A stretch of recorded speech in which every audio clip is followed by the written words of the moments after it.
विश्वास नहीं था जो मेरे स्वामीनाथ पुनः आएगा। क्या कारण है?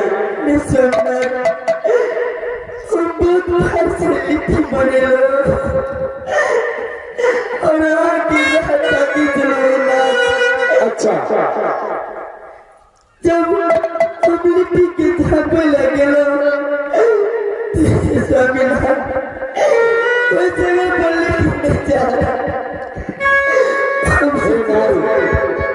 हम समझ गए तूने लिट्टी बना के रखा। कोई कम वक्त जानवर आया, हमसे ज्यादा भूखा था, वह लिट्टी ले गए। इसमें घबराने की क्या बात है?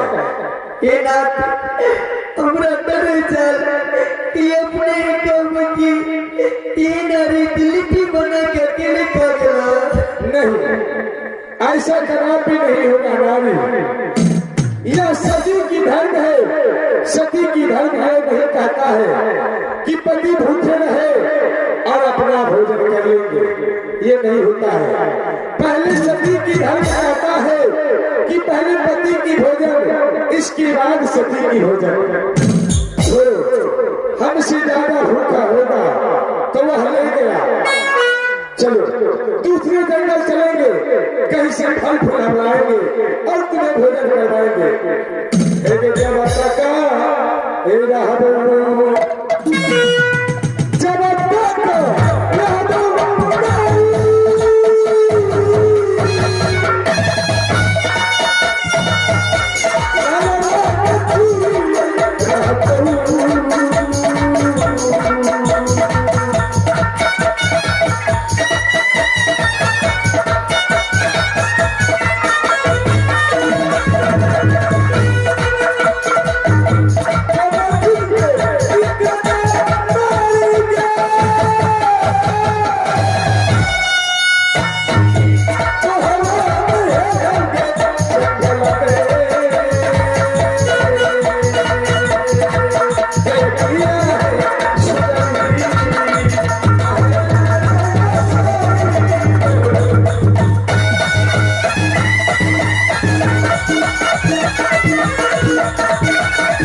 न सारी कमी होगा, न मांग में चूड़ी और न पेट में भोजन कमी रहेगा। तुम्हें चिंता करने की जरूरत नहीं है। चलो दूसरे जंगल चलते हैं, कहीं न कहीं अवश्य फल मिलेगा और मैं तुम्हें भोजन करवाऊंगा। चलो एक जगह से अपना सब दूसरा जगह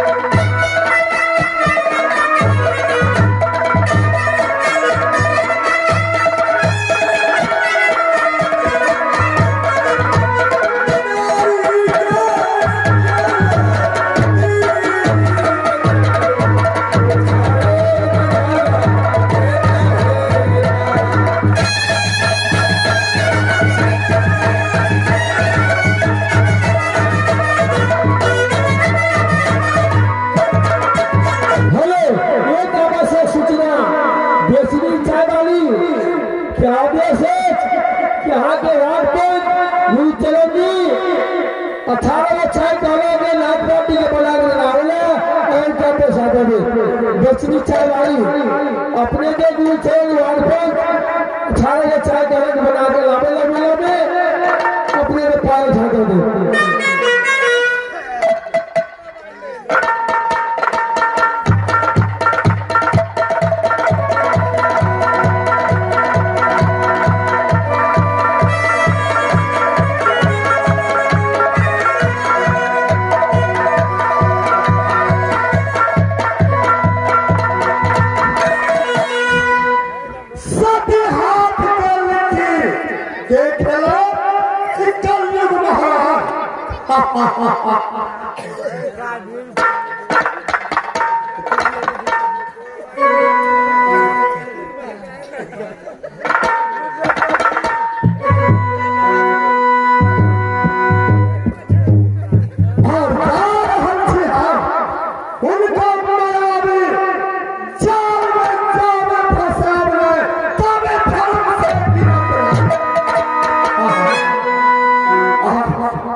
जंगल में कहीं से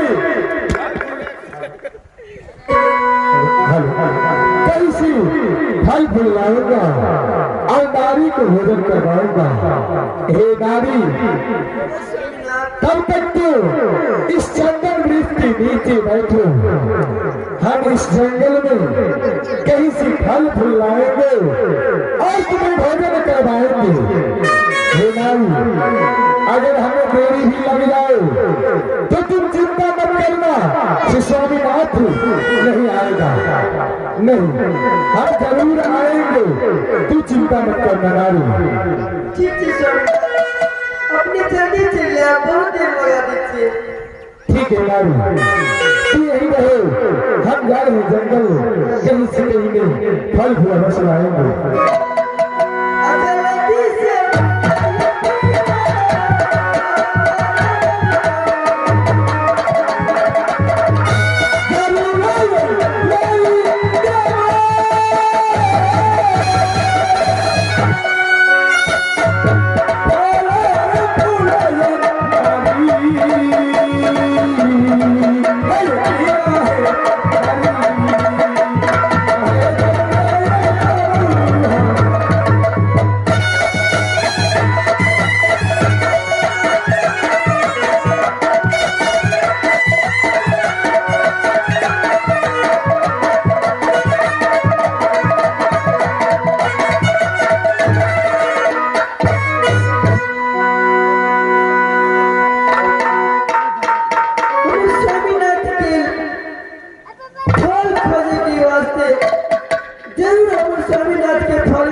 कलयुग महाराज धर्म करने वाला के कदम कदम पर, पग पग पर और पल पल के जांच चला रहा है, और अधर्म करने वाला के नरलोक में, कलयुग राज में की जांच चले, और उनका ये धर्म करे, ये झूठ बदले,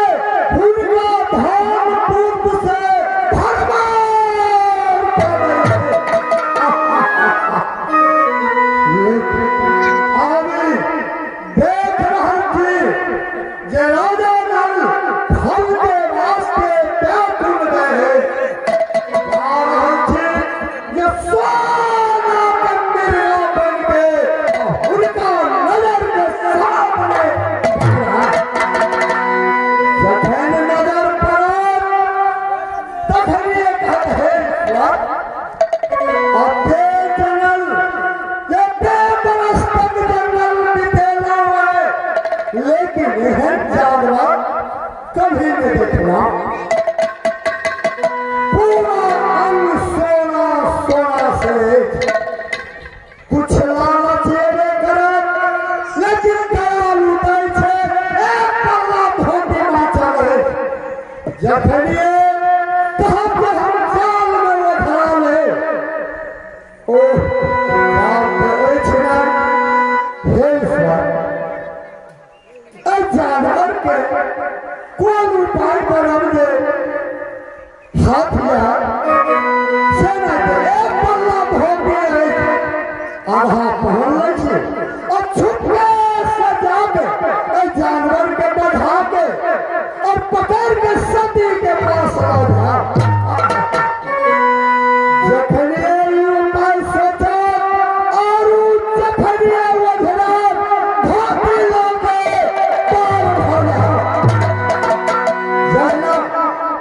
जमानत मिर्गा बन के पंचवटी में भगवान उनका पीछा करे और बांध चला दिला भाई लक्ष्मण कह के पुकारला ये आवाज सीता महारानी के दिल में सवाल पलट हे देवर लक्ष्मण तोहर भाई कष्ट में छा हो सके राक्षस उनकर विनाश कर देता भाई लक्ष्मण कहे कहना उनको दे वस्त्र को दे धन के ले ढके के ले आदमी से झूठ बोलने करा आई काला जा रहल छे पर माया के विस्तार करे के ले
कहीं फल फूल नजर नहीं आ रहा है कहाँ ढूंढूं किस जगह ढूंढूं कुछ पता नहीं है कहीं नहीं देख रहा हूँ कहीं दिखाई नहीं दे रहा है कि फल है या नहीं है हे गुरुदेव इस घनघोर जंगल में मुझे फल मिलेगा या ना मिले या मेरी सती भूखे रहेगी नहीं मिलेगा तो जरूर कुछ न कुछ अवश्य मिलेगा।